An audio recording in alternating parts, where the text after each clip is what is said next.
ஆமென். ஆண்டவர் நல்ல ஆராதனைக்குள்ளாக நடத்தினார். இந்த இடத்துல ஆண்டவர் அசைபாடினார். அல்லேலூயா. இந்த வேளையை நான் ஒரு பாடலோடு இந்த வார்த்தைக்காக சொல்கிறேன். எங்கள் எல்லாருக்கும் பொதுவாக ஒரு சத்துரு இருக்கிறார். அல்லேலூயா. அதே போல எங்கள் ஒவ்வொருவருக்கும் தேவதூதனை ஆண்டவர் கட்டளையிட்டிருக்கிறார். அதனாலே நாங்கள் பயப்பட தேவையில்லை.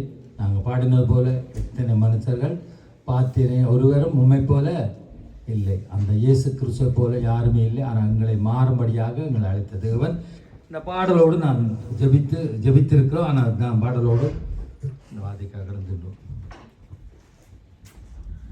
ஆத்துமாவே என் கலங்குகிறார், நேசரை நோக்கிடுவார்.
கர்த்தருடைய வார்த்தை இருபுறமும் கருக்குள்ள பட்டியமாக இருக்குது.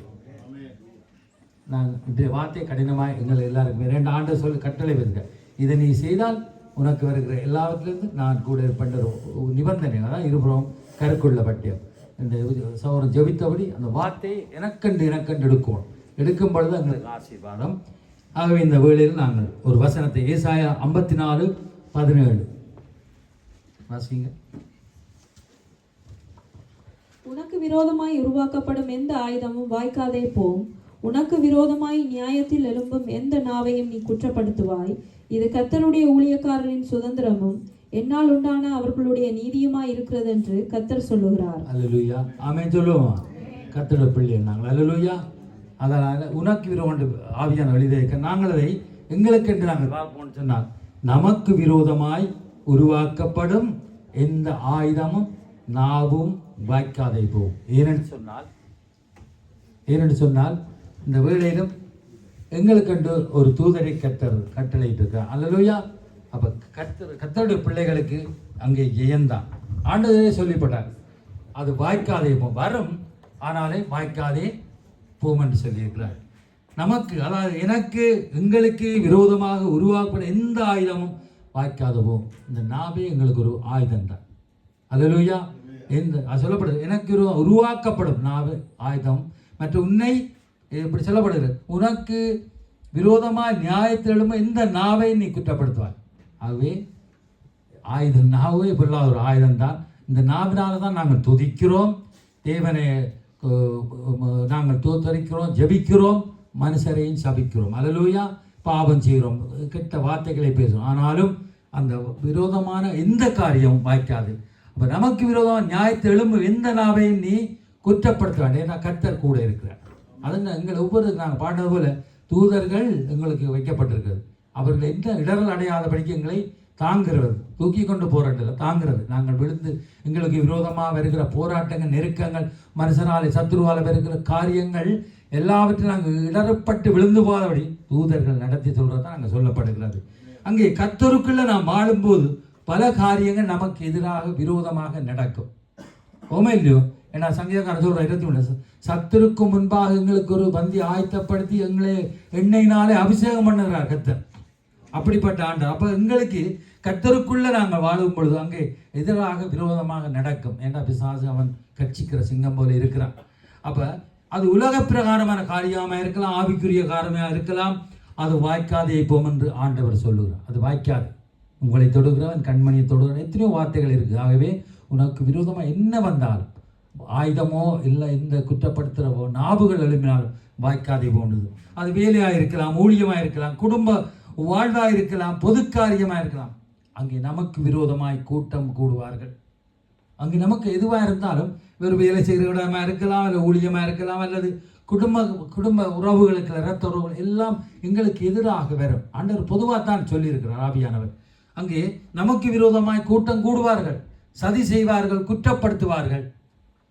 நம்மோடு கூட இருந்து பழகிறவர்கள் கூட அப்படி நமக்கு எதிராக வருவார்கள். நம்முடைய சொந்த இரத்தங்களோட நமக்கு எதிராக எழும்பி வருவார்கள். அது இந்த எல்லாருக்கும் அங்கே வைக்கப்பட்டிருக்கிறது.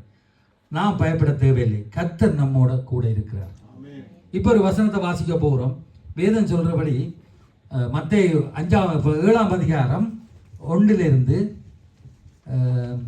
5 வரைக்கும் நாங்கள் வாசிக்க போகிறோம். நீங்கள் குற்றவாளிகள் என்று தீர்க்கப்படாதபடிக்கு மற்றவர்களை குற்றவாளிகள் என்று தீர்க்காதிருங்கள். ஏனெனில் நீங்கள் மற்றவர்களை தீர்க்கிற தீர்ப்பின்படியே நீங்களும் தீர்க்கப்படுவீர்கள். நீங்கள் மற்றவர்களுக்கு அளக்கிற அளவின்படியே உங்களுக்கும் அளக்கப்படும். நீ உன் கண்ணில் இருக்கிற உத்திரத்தை உணராமல் உன் சகோதரன் கண்ணில் இருக்கிற துரும்பை பார்க்கிறது என்ன? இதோ உன் கண்ணில் உத்திரம் இருக்கையில் உன் சகோதரனை நோக்கி, நான் உன் கண்ணில் இருக்கும் துரும்பை எடுத்து போடட்டும் என்று நீ சொல்வதப்படி? மாயக்காரனே, முன்பு உன் கண்ணில் இருக்கிற உத்திரத்தை எடுத்து போட்டு பின்பு உன் சகோதரன் கண்ணில் இருக்கும் துரும்பை எடுத்து போட வகை பார்ப்பாய். அல்லேலூயா. பாருங்க, உங்களுக்கு தெரியும், மத்தேயு 5ஆம் அதிகாரம் அவர் திரளான ஜனங்களை கண்டு மலையின் மேல் ஏறினார். அவர் உட்கார்ந்த பொழுது அவர் சீடர்கள் அவரை வந்தார்கள். அப்பொழுது அவரது வாயை திறந்து அவர்களுக்கு உபதேசித்து சொன்னது என்றாண்டு அந்த 5ஆம் அதிகாரத்திலிருந்து 7ஆம் அதிகாரம் வரை கர்த்தர் ஆண்டவர் இந்த வார்த்தைகளை சொல்லி கண்டு வருகிறார். பொதுவாக தான் அங்கே திரளான கூட்டம் என்று சொன்னால் இயேசுவை விசுவாசித்து ஏற்றுக்கொண்டவர்கள் இருக்கிறார்கள்.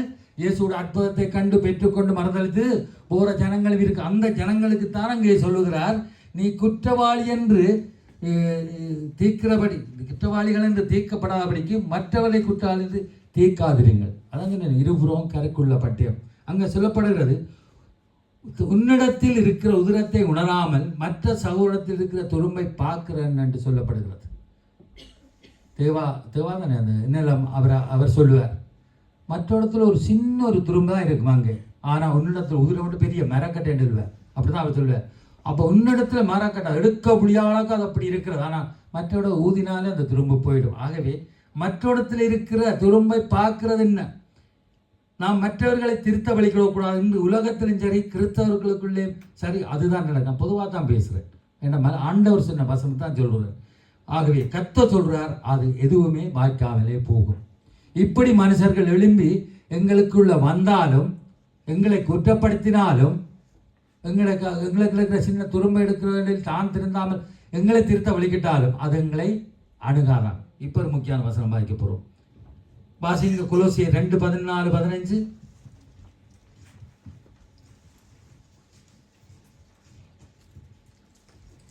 நமக்கு எதிரடியாய்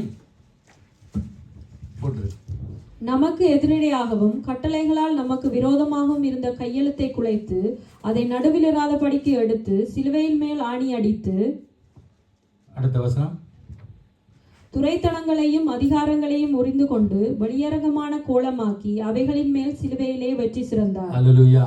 நாங்கள் வாசித்தான் எங்களுக்கு விரோதமாக உருவாக்கப்படும் எந்த ஆயுதங்களும் நாவுகளும் வாய்க்கா போகுமா. ஏன்னா அங்கே நமக்கு எதிரடியாய் பிசாசு வைத்திருக்கிற கண்டிகள் விரோதமான கையெழுத்தை குலைத்து அதை நடுவில் இராதபடிக்கு ஆண்டவர் எடுத்து போட்டார்.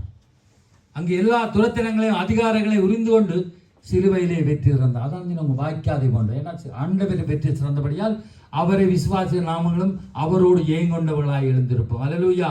எப்படிப்பட்ட காரியங்கள் நடந்தால், ஆகவே நாம் இப்பக்கத்தில் நெருக்கப்பட்டு ஒடுங்கி போவதில்லை, கலக்கமடைந்து மனம் முடிவதில்லை, துன்பப்படுத்தப்பட்டும் கைவிடப்படுவதில்லை, கீழே தள்ளப்பட்டும் மடிந்து போவதில்லை. கர்த்தர் நமக்கா யாவையும் சிலுவையிலே செய்து முடித்து. அங்கே எல்லா துரத்தினங்களே அதிகாரங்கள் அந்த மானமன்றத்துக்கு பொல்லாத காரியங்கள் எல்லாவற்றையும் ஆண்டவர் அங்கே இருந்து விட்டார். அவர் சொல்லுகிறார், ஏசாயா 54:14-15 வாசிங்க. வாசிங்க ஏசாயா 54:14-15. நீதியினால் சிறப்பற்றிருப்பாய், கொடுமைக்கு தூரமாவாய், பயமில்லாதிருப்பாய், திகிலுக்கு தூரமாவாய், அது உன்னை அணுகுவதில்லை. இதோ உனக்கு விரோதமாய் கூட்டம் கூடினால் அது என்னாலே கூடுகிற கூட்டமல்ல, எவர்கள் உனக்கு விரோதமாய் கூடுகிறார்களோ அவர்கள் உன் பட்சத்தில் வருவார்கள். ஆமென். அல்லேலூயா. அவங்க சொல்ல, உனக்கு விரோதம் எவர்கள் கூடுகிறார்களோ அவர்கள் உன் பட்சத்தில் வருவார்கள். ஆண்டவர் சொன்னாங்க பாருங்க, உனக்கு இதோ உனக்கு விரோதமாய் கூட்டம் கூட அது என்னாலே கூடுகிற கூட்டம் அல்ல, எவர்கள் உனக்கு விரோதமாக கூடுக அவர்கள் உன் பட்சத்தில் வருவார்கள் என்று சொல்லப்படுகிறது. ஆண்டவருடைய கட்டளைகளை கற்பனைகளை எழுதி வச்சுக்கிறோம். நாங்கள் எப்படி இருந்தால் ஒருவருடைய ஒரு கர்த்தருக்கு பிரியமான இருப்பான்னு அவரோட சத்ரு கூட சிநேதம் பண்ணுவான்ற ஒரு வசனம் இருக்கிறது. ஆகவே உனக்காக கூடுவார்கள், இல்லைன்னு சொல்லவில்லை. அது எழுதப்பட்டிருக்கு. பழைய ஏற்பாட்டிலேருந்து புதிய ஏற்பாடு கர்த்தருக்கு விரோதமாகவே கூடியிருக்கார்கள். ஆனாலும் அது என்னால் வருகிற காரியம் இல்லை என்று ஆண்டவர் சொல்கிறார். ஆனாலும் நீ என்ன, நீதியினால் ஸ்திரப்பட்டிருப்பாய், கொடுமைக்கு தூரமாவாய், பயமில்லாதிருப்பாய், திகிலுக்கு தூரமாக அது உன்னை அணுகுவதில்லை. உனக்கு அதாவது நீ நீதியினால் ஸ்திரப்பட்டிருப்பாய். நீ நீதியாக நடந்தாண்டதனால் உனக்கு அநீதி இழைக்கப்பட்டாலும் நீ அதில் ஸ்திரப்பட்டிருப்பாய். மற்றது உனக்கு கொடுமை செய்ய சனங்கள் புறப்பட்டு வந்தாலும் அதுக்கு நீ தூரமாக, அது உன்னை அணுகுவதே இல்லை என்று சொல்லப்படுகிறது. ஏன்னா பயமில்லாது இருப்பான்னு சொல்லி திகிலுக்கு தூரமாக அது உன்னை அணுகுவதில்லை. திகில் எதிர்பாராத காரியங்கள், சதிகள், கட்னிகள் வருகிற வேளையிலும், ஏன் எனக்கு இப்படின்ற ஒரு திகில் ஒன்ற வேளையிலும் அது கூட உன்னை அணுகுவதில்லை என்று ஆண்டவர் சொன்னார். அப்போ நமக்கு விரோதமான ஆயுதம் நாவுகளும் வாய்க்காதே போகும். ஆமென் என் ஆண்டவற்றை பார்த்து. அப்போ கர்த்தரோடு நாங்கள் இருக்க வேண்டும். அப்போ கர்த்தரும் நம்மோடு இருப்பார். ஏன்னா ஏசாயா 54:10 சொல்லுகிறார். ஏசாயா 54:10 மலைகள் விலகினாலும் பர்வதங்கள் நிலவேந்தாலும் என் கிருபை உன்னை விட்டு விலகாமலும் என் சமாதானத்தை உடன்படிக்கை நிலவேறாமல் இருக்கும் என்று உண்மையில் மனதுரு கர்த்தர் சொல்லுகிறார். அங்கே வச்சுட்ட வாய்த்தால் சொல்லித்தான், இது சொல்லி போட்டுத்தான் அங்கே 17 சொல்றார். உனக்கு விரோதமாய் உருவாக்கப்படும் எந்த ஆயுதமும் குற்றப்படுத்துகிற நாவுகளும் உன்னை வாய்க்காதே போகும் என்று சொன்னார். அல்லேலூயா. அப்போ உண்மையில் மனதுரு கர்த்தர் சொல்லுகிறார். அவருடைய கிருபையும் சமாதானத்தை உடன்படிக்கையும் விட்டு எப்போதும் கூட இருக்குமா. கர்த்தர் கூட இருந்தால் எங்களுக்கு விரோதமாக எழும்புற எல்லாம் அங்கே அமர்ந்து போகிறது பார்க்கிறோம். நாம் எவ்வளவுதான், ஆனால் ஒன்று பிரச்சனை, எவ்வளவுதான் கவனமாக இருந்தாலும் கர்த்தர் நம்மோடு கூட இருந்தாலும் நம்மை குற்றப்படுத்த ஒரு கூட்டம் இருக்கத்தான் செய்யும். எத்தனை விதத்தில் சொல்ல அடிக்கடி பார்க்குறோம். யோசேப்போடு கர்த்தர் இருந்தாண்டு, மோசையோடு கூட இருந்தாண்டு பார்க்குற, தாவீதோடு கூட இருந்தால் அவர்களுக்கு வரவில்லையா, எதிரிகள் வரவில்லையா? எவ்வளவோ சபித்தார்கள், எவ்வளவோ எழும்பி வந்தார்கள், எவ்வளவு காரிய சொந்த சௌரங்களை யோசேப்பை பகைத்தார்கள். தாவீதுக்கு விரோதமாக சொந்த மாமனே இப்படி வந்தார். மோசைக்கு விரோதமாக சொந்த சௌரங்களை எழுப்பினார்கள், குற்றப்படுத்தினார்கள். ஆனாலும் அது வரத்தான் செய்யும். கவனமாக தான் நம்மை குற்றப்படுத்த ஒரு கூட்டம் இருக்கத்தான் செய்யும். நாம் அதை குறித்து கலங்க தேவையில்லை. ஏனென்றால் அவர்களை குறித்து கர்த்தர் சொல்லுகிற காரியம் என்ன ஒன்று வாசிப்பேன். ரோமர் 2ஆம் அதிகாரம் 1-3.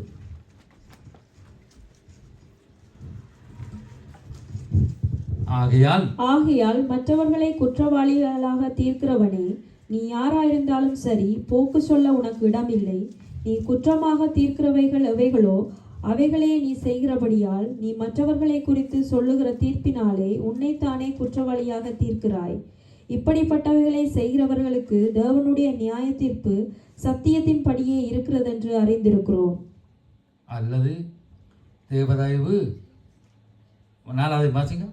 குணப்படுத்தும்படி அல்லது தேவதயவு நீ குணப்படும்படி உன்னை ஏவுகிறதென்று அறியாமல் அவருடைய தயவு, பொறுமை, நீடிய சாந்தம் இவைகளின் ஐஸ்வர்யத்தை அசட்டை பண்ணுகிறாயா? இந்த வசனம் என்ன சொல்றது?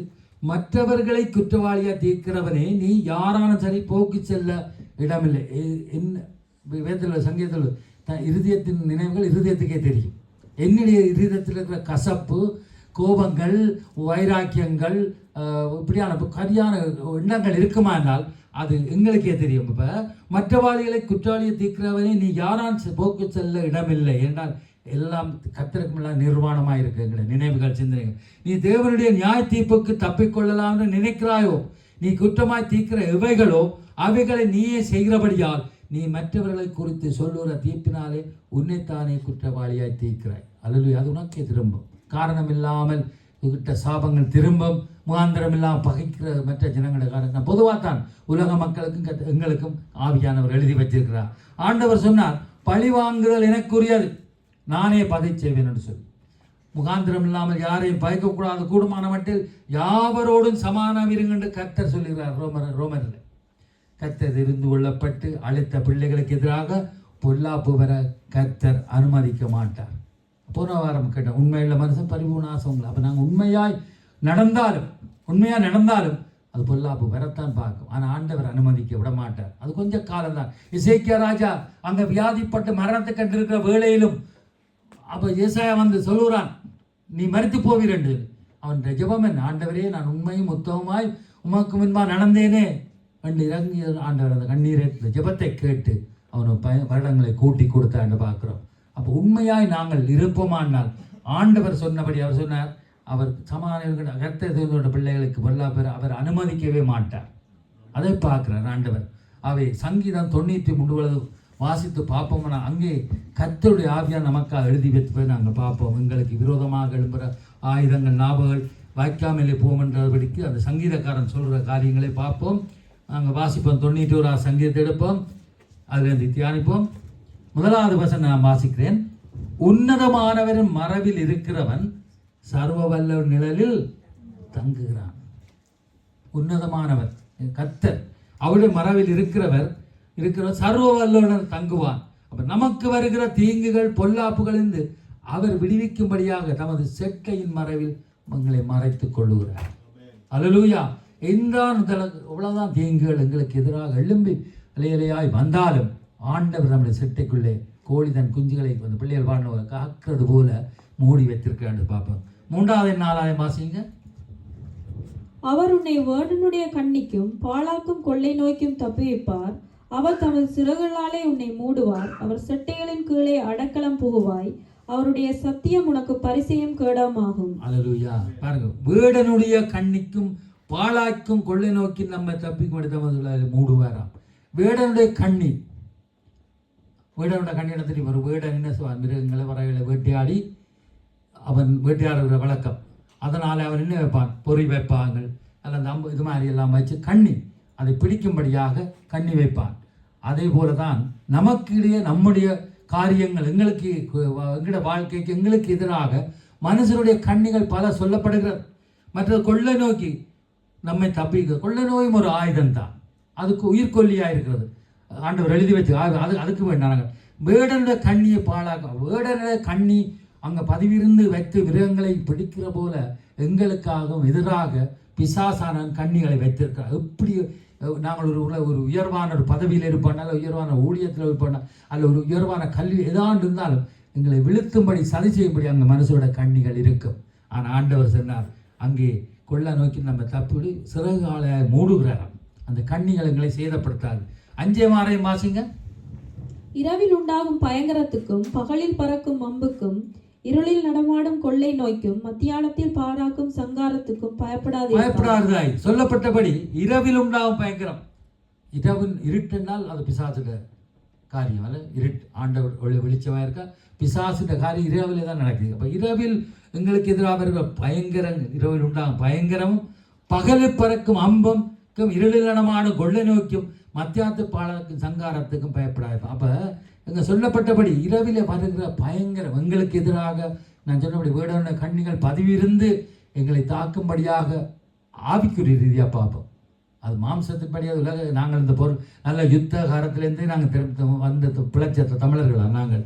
ஆனால் ஆவிக்குரியதுபடி அங்கே இரவில் எங்களுக்கு பிசாசுட தந்திரங்கள் பயங்கரமான காரியங்கள், எங்களுக்கு எதிராக பகலிலே பறக்கிற அம்புகள், இருள் நடமாடும் கொள்ள நோய்கள், மற்ற சங்காரக்கான காரியத்துக்கு நீ பயப்படாயிருப்பான்னு சொன்னார். அதான் ஆண்டு உனக்கு விரோதமான ஆயுதங்களும் உன்னை குற்றப்படுத்துகிற நாவலைக்கும் நீ பயமில்லாது இருப்பாய். ஏன் அது உன்னை ஒன்றும் சேதப்படுத்தவில்லை என்று ஆண்டவர் சொன்ன. வாய்க்காதே போக 7 மட்டும் வாசிங்க.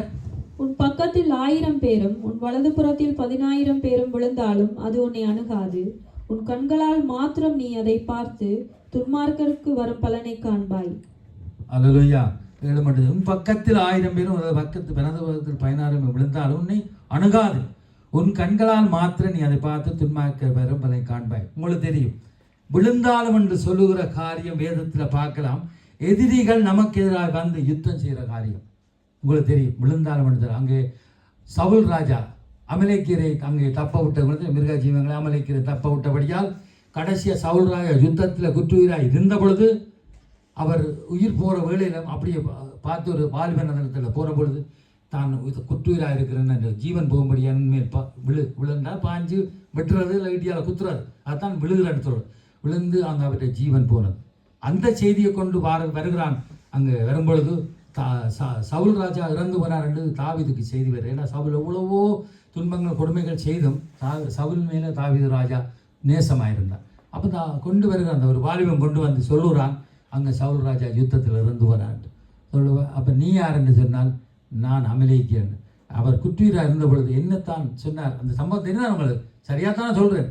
அப்போ அது அவர் கேட்டபடி நானும் வருவேன் விழுந்து அவருடைய உயிர் போக உதவி சொன்னேன். உடனே தாவீதுக்கு கோபம் வந்துடுது. அமலேக்கியர் என்றால் இஸ்ரவேலருக்கு எதிரானவர் ஆக்கள். உடனே தன்னுடைய பட வீரனை சொல்றான், இவன் மேல் பாஞ்சு அவனை விட்டண்டு. அதான் சொல்றது 1000. அதான் சொல்றது வாய்ச்சபடி உன் பக்கத்தில் 1000 பேரும் உன் வலது பக்கத்து 16 விழுந்தாலும் அது உன்னை அணுகாது. உன் கண்களால் மாத்திரம் நீ அதை பார்த்து துன்மார்க்க வரல காண்பாய். அப்போ எங்களுக்கு எதிராக இப்படி இந்த போராட்டத்தை சொன்னபடி எங்களுக்கு எதிராக யாராவது இப்படியாக வருவார்கள் என்றால் அது உன்னை அணுகாது. அதனால் ஆண்டு உனக்கு விரோத ஆயுதங்கள் வாய்க்காதே போம் என்று சொல்லி இருக்கிறார். எவ்வளவுதான் ஜனங்கள் வந்தாலும் ஆகவே சத்துரு விழுந்து மடிந்து போவதை உன் கண்கள், நம்முடைய கண்கள் காணுமா? அமலேக்கிற சம்பவம் உங்களுக்கு தெரியும்.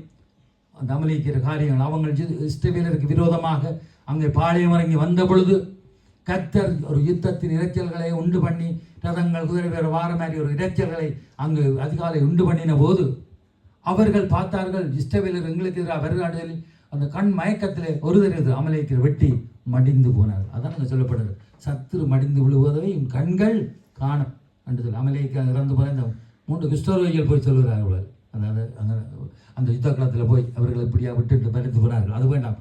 அவை நமக்கு எதிராக ஒரு வழியாய், தேவனுடைய பிள்ளைகளுக்கு எதிராய் ஒரு வழியாய் வருபவர்கள் 7 வழியாய் ஓடி போவார்கள். அப்படித்தான் இஸ்ரவேலருக்கு விரோதமான அமலேக்கியர் அங்கே வந்தார்கள். யுத்த தாங்களே மடிந்து தாங்களே விட்டு அப்படியே ஓடி போய்விட்டார் என்று பார்க்கலாம். காரணம் என்னவென்றால் சங்கீதம் 91:9 வாசிங்க. எனக்கு அடைக்கலமாயிருக்கிற உன்னதமான கர்த்தரை உனக்கு தாபரமாக கொண்டார். ஆமென். எனக்கு அடைக்கலம் கோட்டை நம்முடைய கேடகமாய் கர்த்தர் இருக்கிறார். அப்போ சத்துரு அங்கே வந்தாலும் ஏன் ஓடுகிறார்கள்? ஏன்னா நாங்கள் அவரை தரித்திருக்கிறபடியால் எங்களுக்கு அடைக்கலம் கோட்டையுமாய் தாபரம்னா தரித்திருக்கிறது. நம்முடைய கேடயம் அவர்தான், நம்முடைய பட்டயம் அவர்தான். அப்படி இருக்கும் பொழுது அடைக்கலமான உன்னத கர்த்தருக்கு அவரை நாம் பற்றி கொண்டிருக்கிறபடியால் அந்த சத்துருடைய காரியங்களை அணுகாது. அதான் அந்த ரகசியம். பவுன்சுவான்சாய் நமக்கு எதிராய் யுத்தம் பண்ண வந்தாலும் அதை நம்மை அணுகாது. அதான் நான் பாடினோம், அலை அலையாய் பகைவர்களும் எழும்பிய வந்தாலும் அதிகாரங்கள் உடையவராம் ஆண்டவர் நடத்துவாரே. யார்தான் எங்களுக்கு எதிராக பவுன்சுவான்சாய் அணியாய் வகுப்பா வந்த அந்த குரூப் இந்த குரூப்பு அங்கே வெண்ணியில் வந்தது போல, நான் அரசியலுக்கு வரையில் படையாக வந்தார்கள், வந்தது போல எங்களுக்கு வந்தாலும் கத்திர பிள்ளையை அது அணுகாதுன்னு சொல்லப்படுகிறது. அது மட்டுமல்ல, 91:10 வாசிங்க.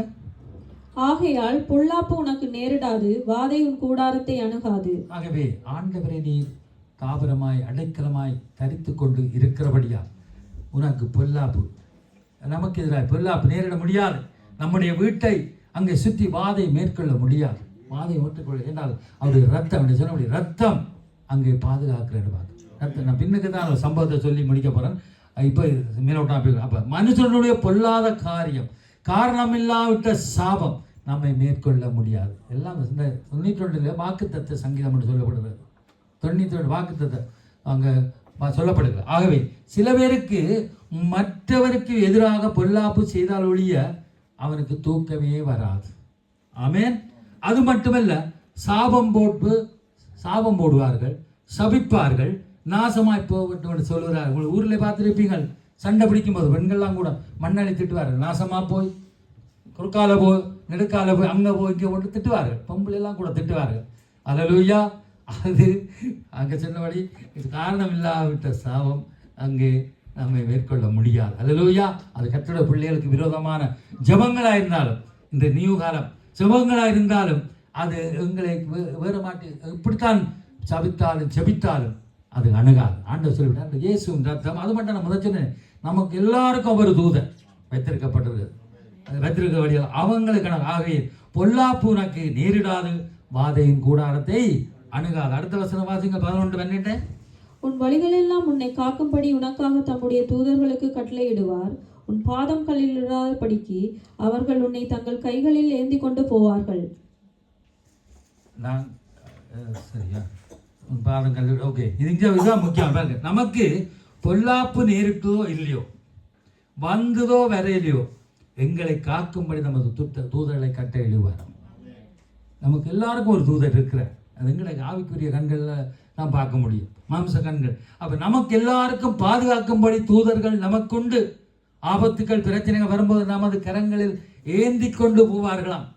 அவை நமக்கு எதிரான எதுவுமே வாய்க்காதே போகும் என்று சொல்லப்படுகிறது. எங்கே சொல்லப்படுகிறது, உன் வழிகளெல்லாம் உன்னை காக்கும்படி தம்முடைய தூதரை கட்ட உன் பாதங்களில் இடராதபடிக்கு. நான் அதான் சொன்னேன் முதலே, நாங்கள் வருகிற சூழ்நிலைகளை பார்த்து இடரல் அடைந்தோம். நாங்கள் என்ன பாதங்களில் இடராதபடி நான் ஊரில் நாங்கள் நடந்து வைக்க கல்லடிக்கும் வருங்க. இப்போ தான் நாங்கள் ஷூவும் செருப்போம். வந்து வருங்காலம் விளையாடவும் போகிறது, பள்ளிக்கூடம் போனால் அந்த காலம் அடிக்கும். கல் அடித்தால் அதுக்கு அந்த சுடு மண்ணை போட்டு அப்படி ரத்தத்தை தண்ணி போட்டு போயிடுவோம். இப்போ இந்த அடுத்த நாளும் அதே இடத்துல அந்த இடத்துல கால் அடிக்கும், அடிக்க அப்படி அது பார்த்து கல் அடிக்கு இடறுப்படுறது. அதே மாதிரி சொல்லப்படுகிறது, எங்களோட பாதங்கள் இடராதபடிக்கு என்று சொன்னால் நாங்கள் தடுமாறுவோம். ஆவிக்குரிய பிள்ளைகளாக நாங்கள் வருகிற சோதனை, ஏன் ஆண்டவரே எனக்கு ஏன் இந்த சோதனை, ஏன் இந்த போராட்டம், ஏன் இல்லை நான் நம்பினவர் என்ன உறவுகள் அல்லது நல்ல நண்பர்கள் அல்லது நான் நம்பின காரியம் நான் நல்லதான செய்தேன், ஏன் எனக்கு விரோதமாக குற்றப்படுத்துகிறபடியாக எழும்பி இருக்கிறார்கள் என்று சொல்லி வந்தாலும் இடர்பட்டு கத்தரை விட்டு போகாதபடிக்கு தூதர்கள் தாங்குவார்கள், தட்டி கொடுப்பார்கள். ஓமே இல்லையோ, தட்டி கொடுப்பார்கள். அல்லேலூயா. ஆபத்துக்கள் பிரச்சனைகள் வரும்போது கரங்களில் ஏந்தி கொண்டு. ஆகவே நமக்கு எதுவாக எதுவுமே வாய்க்காது. அங்கே 91:13 சொல்லப்படுது.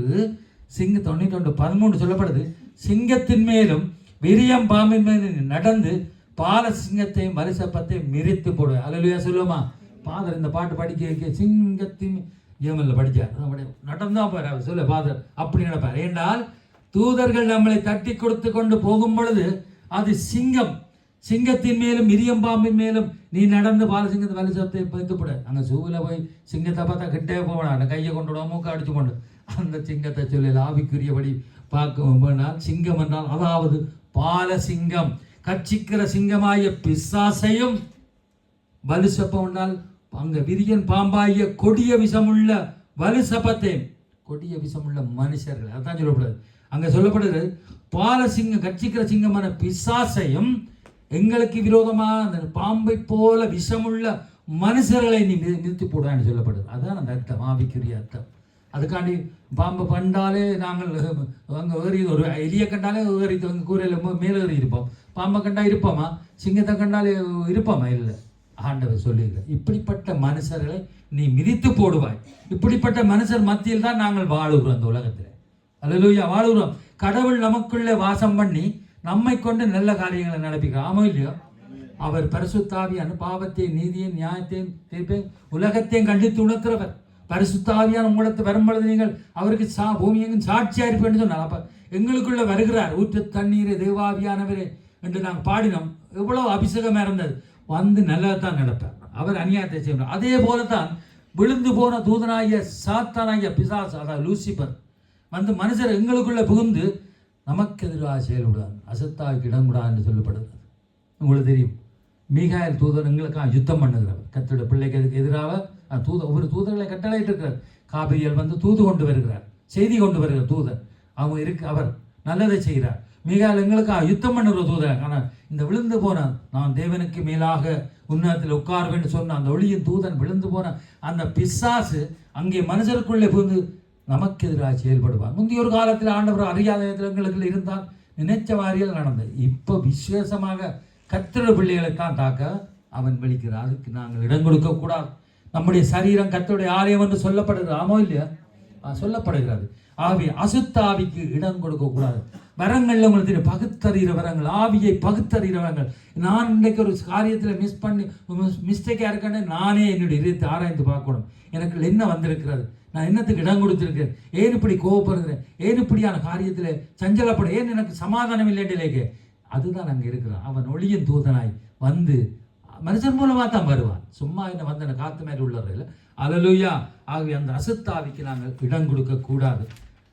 அது சொல்ல, உன் பாதங்கல்லில் இடராது படிக்கிறது சொல்லப்படுகிறது. காரணம், பிசாசுக்கு இடம் கொடுத்து நாங்கள் விழுந்து போய் விடுவோம். வசனம் சொல்ற, நீதிமான் விழுந்தாலும் 7 தரம் விழுந்தால் எழுந்திருப்பாண்டு. அந்த வசனத்தை வச்சு கொண்டு நாங்கள் வாழ இயலாது. அல்லேலூயா. அது ஆண்டவருக்காக சில காரியங்கள் இருந்து, ஆனாலும் நாங்கள் எச்சரிக்கையாக இருக்கணும். காரணம், பிசாசுக்கு விழுந்து நாங்கள் விழுந்து போய் விடுகிறோம், இடரடைந்து விடுகிறோம். சூழ்நிலைகளை கண்டு பயந்து அவிசுவாசப்பட்டு இடரப்பட்டு விடுகிறோம். வேதத்தில் ஒரு சம்பவத்தை வாசிக்க போனால் நாங்கள் ஒரு காரியம் சொல்கிறோம். நாங்கள் எத்தனோ காரியங்களில் இடரப்பட்டிருக்கிறோம். உண்மை இல்லையோ? எங்களுக்குள்ளே கேள்வி, நல்லா பிரசங்கம் பண்ணுவோம், நல்லா வேர்ஷிப் பண்ணுவோம், நல்லா ஜபிப்போம். ஆனால் ஒரு சின்ன ஒரு காரியம் எங்களுக்குள்ள வந்தால் கொஞ்சம் அங்கே பழைய அப்படி சினிமா ரீல்ஸ் மாதிரி ஓடிக்கொண்டே இருக்கும். நான் யார், எப்படிப்பட்டவன், எங்கேருந்து வந்தேன், ஏன் திரும்ப இப்படி அப்படி என்று வந்து பிசாசு குழப்பி கொண்டிருப்பான். இப்போ ஒரு சம்பவத்தை வாசிக்க போகிறோம். அங்கே 2 ராஜாக்கள் 6ஆம் அதிகாரம். இந்த சம்பவத்தோட சம்பவத்தை தான் இதுதான் முக்கியமாக இருக்கிறது. 2 ராஜாக்கள் 6ஆம் அதிகாரம் 8 14 வரை. அக்காலத்தில் சீரியாவின் ராஜா இஸ்ரவேலுக்கு விரோதமாய் யுத்தம் பண்ணி, இன்ன ஸ்தலத்திலே பாளையம் இறங்குவேன் என்று தன் ஊழியக்காரரோட ஆலோசனை பண்ணினான். ஆகிலும் தேவனுடைய மனுஷன் இஸ்ரவேல் ராஜாவினிடத்தில் ஆள் அனுப்பி, இன்ன இடத்துக்கு போகாதபடிக்கு எச்சரிக்கையாயிரும், சீரியர் அங்கே இறங்குவார்கள் என்று சொல்லச் சொன்னான். அப்பொழுது இஸ்ரவேலின் ராஜா, தேவனுடைய மனுஷன் தன்னை எச்சரித்து தனக்கு குறித்து சொன்ன ஸ்தலத்துக்கு மனுஷரை அனுப்பி பார்த்து எச்சரிக்கையாயிருந்து இப்படி அநேக தரம் தன்னை காத்து கொண்டான். இந்த காரியத்தின் நிமித்தம் சீரியாவின் ராஜாவின் இருதயம் குழம்பி, அவன் தன் ஊழியக்காரரை அழைத்து, நம்முடையவர்களில் இஸ்ரவேல் ராஜாவுக்கு உளவாளியாய் இருக்கிறவன் யார் என்று நீங்கள் எனக்கு அறிவிக்க மாட்டீர்களா என்று கேட்டான். அப்பொழுது அவன் ஊழியக்காரர் ஒருவன், அப்படி இல்லை, என் ஆண்டவனாகிய ராஜாவே, நீர் உம்முடைய பள்ளியறையிலே பேசுகிற வார்த்தைகளையும் இஸ்ரவேலில் இருக்கிற தீர்க்கதரிசியாகிய எலிசா இஸ்ரவேலின் ராஜாவுக்கு அறிவிப்பான் என்றான். அப்பொழுது அவன், நான் மனுஷரை அனுப்பி அவனை பிடிக்கும்படி நீங்கள் போய் அவன் எங்கே இருக்கிறான் என்று பாருங்கள், அவன் தோத்தானில் இருக்கிறான் என்று அவனுக்கு அறிவிக்கப்பட்டது. அப்பொழுது அவன் அங்கே குதிரைகளையும் ரதங்களையும் பலத்த இராணுவத்தையும் அனுப்பினான். அவர்கள் ராக்காலத்தில் வந்து பட்டணத்தை வளைந்து கொண்டார்கள். அல்லேலூயா. நமக்கு விரோதமாக உருவாக்கப்படும் ஆயுதம். இங்க பாருங்க சம்பவத்தை நான் சொல்றேன். எலிசா தீர்க்கதரிசி, 2 எலியாண்டவன் பெரிய இஸ்ரவேல் தீர்க்கதரிசி, மனித வாலிபனை உயிர்த்தெழ பண்ண எலியா தானே.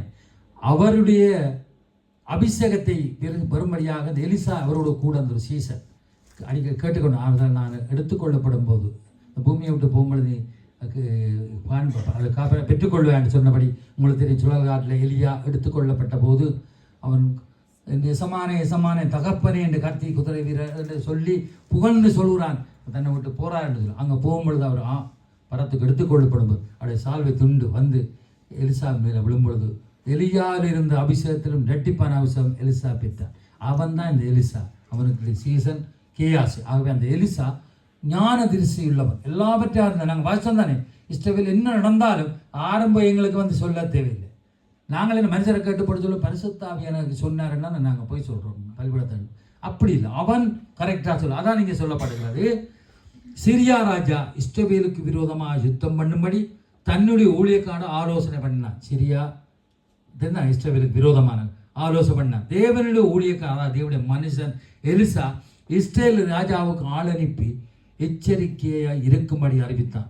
எலிசா ஒரு தேவனுடைய தீர்க்கதரிசி. அவன் சொன்ன பிரகாரம் இஸ்ரவேல் ராஜா அநேகந்தரை எச்சரிக்கையாக இருந்து தன்னை காத்து கொண்டான். இந்த விஷயம் சிரியா ராஜாவுக்கு தெரிய வந்தபோது கோபம் கொண்டு எலிசாவை பிடிக்கும்படி அவன் எங்கே இருக்கிறான் என்று கண்டுபிடிங்கள் என்று கட்டளையிட்டான். எலிசா தோத்தானில் இருக்கிறான் என்று சிரியா ராஜாவுக்கு அறிந்து கொண்டான் பார்க்கிறோம். அப்பொழுது அவன் அங்கே குதிரைகளையும் ரதங்களையும் பலத்த இராணுவங்களையும் அனுப்பினான். அவர் ராக்காலத்து வந்து பட்டணத்தை வரைந்து கொண்டார் என்று பார்ப்பான். பாருங்க, எங்கெங்கே இலங்கை எடுத்து பார்ப்பேன். வவுனியால் அடிக்க போகிறாங்களே, வவுனியால் அங்கே குண்டு போட போகிறா, ஆமி வந்துட்டா, இங்கே வந்துட்டா, யாழ்ப்பாணம் வந்துட்டா சொன்னான். அதே மாதிரி அங்கே எச்சரிக்கையாக இருக்கும்படி அந்த இஸ்ரவேல் ராஜாக்கு இவர் கொடுத்து அதை அனுப்பி கொண்டு வருகிறார். யார்? எலிசா விஷயத்தில் அதே மாதிரி அவர் தப்பி கொண்டு வர்றார். அப்போ அவங்களுக்கு வர்ற சிரியா ராஜா இராணுவத்துக்கும் ராஜாவுக்கும் என்னடா நாங்கள் எங்கே போய் பதிவிருந்தாலும் இவங்கள் தப்பித்து கொண்டு போகிறது என்ன காரியம் ஏதோ ஒன்று. அப்போ உடனே சிஐடி அங்கே இப்போ இஸ்ரவேலில் இருந்துலாம் போகிறாங்க. லெவன் அங்கே போய் கண்டுபிடிச்சாங்க. எல்லா இடம் போய் போதுவாரி கண்டுபிடிச்சு ஒருவன் இருக்கிறான் எல்லாவற்றையும் சொல்கிறவன் அவன் அங்கே இருக்கான்னு கண்டுபிடிமார் தோத்தானில் இருக்கிறான்னு சொல்லி சொல்லப்படுகிறது. உடனே அவன் குதிரைகளையும் ரதங்களையும் பலத்திரானுக்கு அனுப்பினான். அவர்கள் ராக்காலத்தில் வந்து பட்டணத்தை வளைந்து கொண்டார்கள் என்று சொன்னால் இப்போ என்ன, எலிசாவும் கேயாசியும் தான் அங்கே இருக்கிறார்கள் 2 பேர். இப்போ இராணுவம் சுற்றி வளைச்சிச்சு, ஓட முடியாது. பண்ணி யுத்த மாதிரி என்ன ஓட முடியாது என்று சொல்லி இந்த நேரத்தில் எங்கள் ஐயா போகிறார். யார்? கேயாசி வெளியே போகிறார். அந்த எத்தனையாவது வசனம் பாப்போம்? 15வது வசனம் வாசிங்க. தேவனுடைய மனுஷனின் வேலைக்காரன் அதிகாலமே எழுந்து வெளியே புறப்பட்டு போகையில் இதோ இராணுவமும் குதிரைகளும் ரதங்களும் பட்டணத்தை சுற்றி இருக்க கண்டான். அப்பொழுது வேலைக்காரன் அவனை நோக்கி, ஐயோ என் ஆண்டவனே, என்ன செய்வோம் என்றான். அல்லேலூயா. இங்கே பாருங்க, அவர் தேவனுடைய மனுஷன் கேயாசி, தேவனுடைய மனுஷன் ஆகிய கேயாசி சிரியா இராணுவம் முற்றுகையிட்டதை கண்டான். எலிசாட சீசன் அங்கே வெளியே போகும்போது சிரியா இராணுவம் எல்லாம் வந்து முற்றுகையிட்டு இருக்கிறது, என்ன செய்யலாம் தப்பித்து. அப்போ எலிசாவை அவன் நோக்கி ஓடி வந்து, ஐயோ என் ஆண்டவரே, என்ன செய்வோம்? தப்ப முடியாது, என்ன செய்வோம்? எலிசாவுக்கு எதிராக ஆயுதங்களோடு இராணுவம் வந்து நிற்கிறது. கேயாசி உயிர் பயத்தோடு பதட்டப்பட்டு நாங்கள் என்ன செய்வோம், ஐயோ என்ன செய்ய போகிறோம்? தப்பிக்க முடியாது. அவன் பார்த்தது கண்டது எல்லாம் உண்மைதான். அவன் தன்னுடைய மாம்ச கண்ணினால் அதை பார்த்தான். நாங்கள் ஆவிக்குரியவர்கள் இந்த பார்த்து சரியாக பார்க்கணும். கத்தோட பிள்ளைகள் நாங்கள் ஆவிக்கிற மாம்சத்தில் வாழ்கிறவர்கள் எல்லாம் மாம்ச ரத்தம் இருக்குத்தான், அதை அடிக்கடி தட்டும், ஆனாலும் ஆவிக்குரிய ரீதியில் படும். ஆகவே அங்கே தன்னுடைய மாம்ச கண்ணா இதெல்லாம் பார்க்குறான். அதனால் கலக்கமடைந்து புலம்புறான், செய்வதறியாது தவிக்கிறான். ஆனால் எலிசா தீர்க்கதரிசி பயப்படவில்லை. பாருங்க, இவ்வளோ ஞான சிறுத்தி தீர்க்கதரிசி அறிந்தவன் எங்கெங்க எல்லாமே அவனுக்கு தெரியும். ஏன்னா அவன் தனக்கு எதிராக வரமாட்டாங்கன்னு தெரியுமா? இஸ்ரவேல் இவ்வளோ படைக்கு எதிராக வரவன் தனக்கு எதிராக வருவான்னு தெரியும். கேயாசியை பார்த்து பயப்படாதே. அடுத்த வசனத்தை வாசிங்க. அதற்கு அவன், பயப்படாதே, அவர்களோடு இருக்கிறவர்களை பார்க்கிலும் நம்மோடு இருக்கிறவர்கள் அதிகம் என்றார். அல்லேலூயா சொல்லுவோமா? அல்லேலூயா. அவர் பயப்படாதே, அவர்களோடு இருக்கிறவர்களை பார்க்க நம்மோடு இருக்கிறவர்கள் அதிகம் என்று சொன்னான். உலகத்தில் இருக்கிற எங்களுக்குள்ள இருக்கிற பெரியவர், உலகத்தில் இருக்கிற எங்களுக்குள்ள பெரியவர். எவ்வளவு காரியங்கள் எங்களுக்கு வந்தாலும் நாங்கள் நிழல் அடையாதபடி அங்கே தூதர்களை கட்டளைகிறார். என்ன, அவர் எங்களுக்கு உலகத்தில் பெரியவர். இன்றைக்கு நாங்களும் சில வேளையில் அப்படித்தான். ஐயோ, நாங்கள் சில வேளை விசா காரியங்கள் ஏமன்லேருந்து வந்தபடியே நாடு கடத்தப்பட்டு வந்தபடியே பிடிச்சி அனுப்பிடுவாங்களா? இங்கே விசா இதோட ஐயோ பிடிச்சி அனுப்பிவிடுவானோ ஆண்டவத்தில் உனக்கு ஒரு தூதன் இருக்கிறான், உன்னை எங்கே கொண்டு போய் சேர்க்கணுமோ அங்கே கொண்டு போய் சேர்ப்பான். ஏன்னா கர்த்தருக்கு சித்தமான அவருடைய கரத்தில் வாய்க்கும், அது பயப்பட தேவையில்லை. அல்லேலூயா. நம்மோடு இருக்கிறவர் பெரியவர், சர்வ வல்லமுள்ள தேவன். அவருடைய பேர் எல் ஷடாய், சர்வ வல்லமுள்ள தேவன்.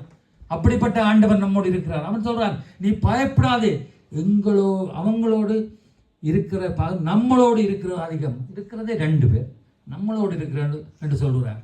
இஸ்ரவேலிலே பெரிய தீர்க்கதரிசியான எலிசாவோடு கூட இருக்கிற ஜீசன் கேயாசி பதட்டமாய் வந்து சொல்லுகிற வார்த்தை, ஐயோ நாங்கள் என்ன செய்வோம், என்ன செய்வோம், இவ்வளவு ஒரு நம்பிக்கையற்ற வார்த்தை.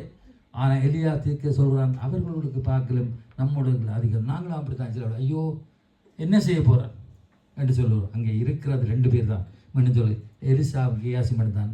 நாங்கள் இப்போ வாசிப்போம் அடுத்த வசனம் 15 17 வாசிங்க. தேவனுடைய மனுஷனின் வேலைக்காரன் அதிகாலமே எழுந்து வெளியே புறப்பட்டு போகையில், இதோ இராணுவமும் குதிரைகளும் ரதங்களும் பட்டணத்தை சுற்றி கொண்டிருக்க கண்டான். அப்பொழுது வேலைக்காரன் அவனை நோக்கி, ஐயோ என் ஆண்டவனே, என்ன செய்வோம் என்றான். அதற்கு அவன், பயப்படாதே, அவர்களோடு இருக்கிறவர்களை பார்க்கிலும் நம்மோடு இருக்கிறவர்கள் அதிகம் என்றான்.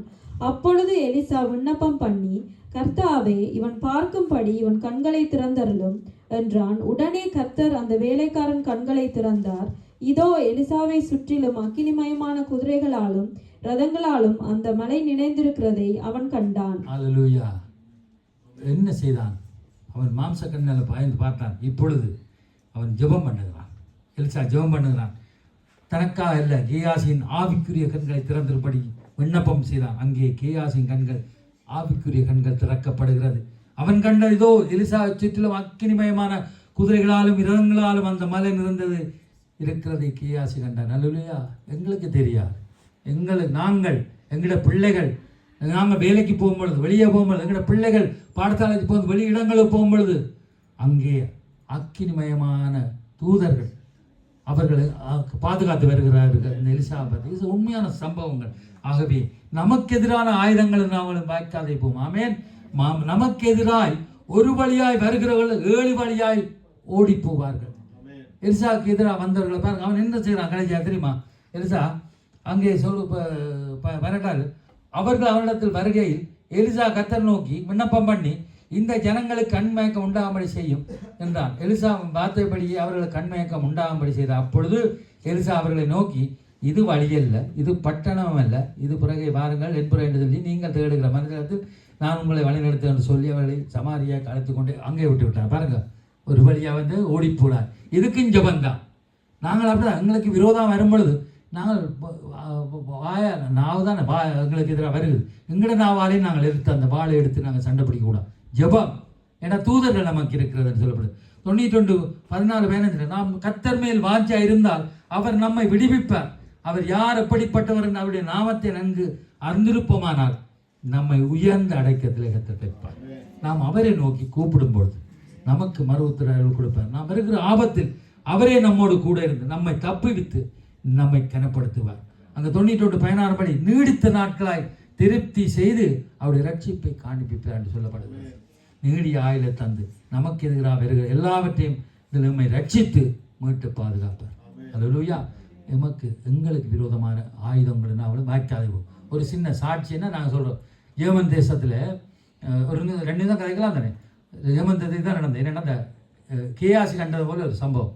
எங்களுக்கு 7 படம் இருந்த பொழுது எங்களுக்கு நாங்கள் நாட்டை விட்டு போக சொல்லி வந்து கோர்ட் நடந்து பாஸ்போர்ட்டு கொண்டு எம்பசியில் எங்களை கொண்டு செய்து அப்படி சிராஜ் எமர்ஜென்சி பாஸ்போர்ட். அப்போ எம்எஸ்காரன் நிலவண்ட வழியாக சொன்னால் நாங்கள் உடனே கொடுப்பாங்க, எமர்ஜென்சி பாஸ்போர்ட் உடனே கொடுப்பாங்க, நாங்கள் 3 மாதம் சொல்லும் எங்கேயாவது ஓடி போக கொண்டு சொல்லி அப்படி இருந்து நாங்கள் கத்தோட பிள்ளைகளாக இருக்கிறபடியே நம்பிக்கையோடு வீட்டை படுத்திருந்தோம். ஒரு நாள் வந்து பில் அடித்து கேட்குது.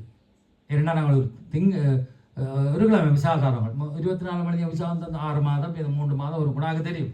ஒரு 24 மணி தேவை விசாரம், ஒரு கிழமை விசாரந்தவங்க. அப்போ புதன்கிழமை முடியுது. நாங்கள் 2 நாளை முந்தி போட்டு திங்கள் போவோம், அவங்க திருப்பி அனுப்பிட்டாங்க. புதன்கிழமை வேண்டாம், ஏன்னா அவங்க அனுப்ப போகிறாங்க, முடிவெடுத்துட்டாங்க. நாங்கள் ஹியூமன் ரைட்ஸ் அவங்களோட தொடர்பு இருந்தது, மனித உரிமை அவங்களோட. அப்போ அவங்களோட அந்த விசாவுக்கு போக போகிறோம். அந்த புதன்கிழமை காலையில் வெள்ள அடித்து கேட்குது. ஏன்னா பாஸ்போர்ட் எல்லாம் செய்து 3 மாதமாச்சு. வெள்ள அடித்து கேட்டால் அது மே மாதம் அப்படியே அது இந்த கண்ணாடி நட்டாக இருக்குன்னு இதாக இருக்கும். உடனே மீறி சொன்னால் அது வெள்ள அடித்து கேட்குது. அப்போ நான் நித்திர இந்த மயக்கத்தில் தெரியாது. அவள் போய் அந்த எண்ணெய் இதை இப்படி கையால் தடவி போட்டு பார்த்தால் பெரிய ஒரு பச்சை பெரிய இதுக்கு பெரிய மினிவஸ்மாக தெரிந்தா விஜயமங்கிற பச்சானிடா பச்சை பொலிசு பெரிய வாகனம் 2-3 பொலிசு காரெல்லாம் இது போட்டுக்கொண்டு 100 பார்த்தால் கெமேண்டகாரன் பிரவந்தான அந்த கெமேண்டகாரன் போலீஸ் உண்டு அந்த இங்கட அந்த பார்க்கிங் பிளேஸ் பெரிய ஏரியாவில் 20 நிலவில் நிற்கிறாங்க. ஐயோவா வந்துட்டாங்க வந்து நான் அங்கே அனுப்புகிறோம் பிடிச்சி அனுப்புகிறோம் வந்துடும் எங்களை விட்டு வெளியடிச்சோம். நானும் ஒளிம்பி போய் பார்த்தேன். எனக்கு வாய்த்தா கலக்கிற மாதிரி இருந்தது. உடனடியாக பார்த்தால் உடனே நான் படபண்டேன். நான் சொல்கிறேன் படபடன்னு நீங்கள் நிற்க போகிற வெளில அடிச்சு கொண்டே இருக்காங்க. பார்த்தால் எல்லா லைட்டுகளும் மின்னுது, பச்சை வாகனங்களும் பச்சை உடுப்போட போலீஸு அந்த கிமாரி அவங்களெல்லாம் வந்து டாக்டர் மேலே வந்து நிற்கிறாங்க. சரி அடிப்படா உடனே எங்கள் தம்பி அடிச்சு லோயர் கிடைச்சான். லோயர் கோவிந்தெக்ஸ் அவங்களுக்கு அடித்தா அப்படி அலுவல் பார்க்கக்கூடாது. அவங்க நாங்கள் அலுவல் பார்க்கக்கூடாது, கதவை தரக்கூடாது. அதுக்கு மனித உரிமை அவங்க உடனடியாக லோயர் அந்த விடியவே கோர்ட்ஸில் போய் இது போட்டேன். எங்களுக்கு அறிவிப்போன்னு சொல்லி போட்டு திடீரென அனுப்புகிறாங்க.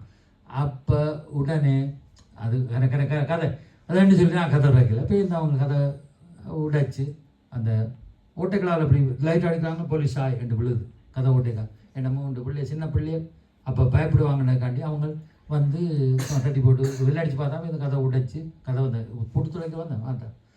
நம்மளுக்கு வெளிக்கிற ஸ்ரீலங்கா போகிறீங்க வந்து எல்லாத்தையும் அவங்களே பேக் பண்ணேன். நாங்கள் பேக் பண்ண வேண்டாம். மேரிண்ட வாய் அண்டு தான் கூட பார்த்தேன் அப்படி பொரிசோடு. அப்போ அதால் அப்படியே இந்த நீலாம் அவங்களே பேக் பண்ணி எங்களை நாடு கடத்தி நான் கொண்டு போய் பெரிய வாசல் ஒன்று பிரேமன் ஏமனில் வச்சு தான் பிரச்சனை. பிரேமன் ஏற்பாடுலேருந்து அவசரமாக ஃப்ளைட்டில் அம்சனாக கொண்டு வந்து அங்கே என்ன பப்ளிக் உங்களுக்கு தெரிந்தானே. நான் எத்தனையோ முயற்சிகள் எல்லாம் செய்து ஓடி பார்த்தேன். அங்கே போனேன் இங்கே போனேன் இவ்வளோ சேர்த்து அம்சனால் வாய்க்கால் போச்சு. 3 மணி நேரம் இந்த அடுத்த ஃப்ளைட்டுக்கு பாகிஸ்தான் ஃப்ளைட்டுக்கு இருந்தான். ஆனால் நான் அழுது கணக்க பிரச்சனை இருந்து வேதனோடு இருக்கும் பொழுது ஒரு கை வந்து இந்த தோளில் தொட்டு ஏன்னு அந்த சொல்கிறேன் எங்களுக்கு ஒரு தூதர் இருக்கிறார். அது என்ன தெரியும் வந்து நீங்கள் தானே அந்த பேரை சொன்னேன். 3 பிள்ளைகள் மனைவி பிள்ளைகள் நீங்களோ 5 பேர் பயப்படுத்தவில்லை. அப்போ ஏன் போலீஸ் சிஐடி டாக்டர் எல்லாம் நிற்கிறாங்க கூட இலங்கை பாரத் நான். அப்போ அவங்க வந்து வேறு சண்டை பிடிச்சார். என்ன நீ வந்து நாங்கள் இது வேறு வெளியெடுக்க வந்து அம்னாஸ்டில் போயிடுறேன் அன்று தான் நான் பார்த்துறேன். அப்படியே வந்தார். என்ன கூட நீ பயப்படாது எழுதி போட்டு அவர் அது கணக்க சம்பவம் அப்படியே எழுதி போட்டு இந்த ஏமன் போலீஸ் அடித்தாங்க. அடித்து அதை கழிச்சு போட்டு ஏதோ ஓகே எழுதி போட்டு அவர் கூட சொன்னார் நான் எல்லா இது ரீட்டோடையும் கொண்டு வந்து நீங்கள் அனுப்ப முடியாது தேர்தலில் யுத்தம் நடக்கிறது கடைசி. அப்போ போலீஸே வந்துச்சுன்னா ஓகே நீங்கள் லக்கி உங்களை அம்சாவிலே விட்டுட்டு போகிறோம் நீங்கள் இங்கே இருக்கலாம் தான் பண்ணு. அவர் ஒரு சின்ன துண்டை தான் வந்து அந்த லோயரை அம்னாஸ்ல ஒரு நிறுவனம் தந்தார். வலங்காடு நீ தொடர்பு போயிட்டு நாங்கள் 2 வரைக்கும் இந்த இடத்துல இருக்கிறோம். அல்லேலூயா சொன்னால் இது காணாது 2 மணி தான் சொல்லு. ஏன்னு நான் சொல்ல வேண்டாம். அங்கே நாங்கள் பார்த்தது கேயாசியை போல ரட்சிக்கப்பட்டிருக்கு. நாங்கள் அப்போ 7 பேர் சொன்னால் நாங்கள் எம்எல்ஏ ரட்சிக்கப்பட்டோம். பதட்டம் கொஞ்சம் சும்மா வீரம் பேசுவோம். நாங்கள் அங்கே போடுவோம் இடரெல்லாம் அடைந்துடுவோம் அங்கே வேண்டாம். ஆனால் கடவுள் இன்றைக்கு இந்த இடத்துல வைத்திருக்கிறார். பேர பிள்ளைகளை காணக்கூடியதா அந்த ஆயிலே உலகத்தில் நடிச்சிருக்கு. அல்லேலூயா.